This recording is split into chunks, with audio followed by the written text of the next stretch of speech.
Right, hello friends, this is Phil, and look, I'm just checking over one of the other machines, and I thought I'd give you a bit more of a close-up on this reinforced guard that's on the Hater 48 Pro rear roller drive unit.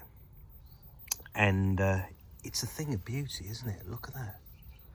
That has been engineered to do just the job that we all know it needs to do, which is look after the bottom of that casing. Because if you look at this, this is a relatively fresh machine, dare I say, another one of the freshes from last year.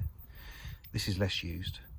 You can see a few scuffs on the side there, but you can see that actually there is regular damage caused on that plate.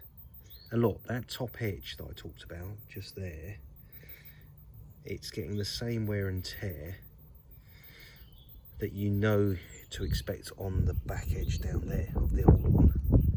So interestingly enough, they fixed the problem down there, but they haven't fixed the problem up there. Because if we look down here, you can see it hangs out.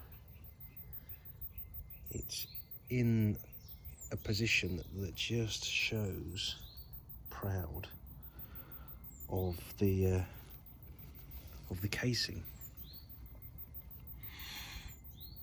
But yeah, there you go. So it's a nice clean fresh machine, all working in good order perfectly. Fresh tires, beautiful, and there's me bumper bar that I'm such a fan of on the front there.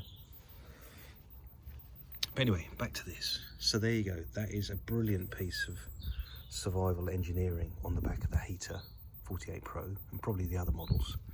But why doesn't the casing go all the way around to the top, I ask? Because it needs to.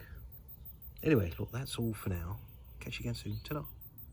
Oh, and by the way, if you like my mad rambling about rear rollers on Hater 48 Pros or other machines, give me a subscribe and a like. That'd be cool. Anyway, there we go. Ta-da.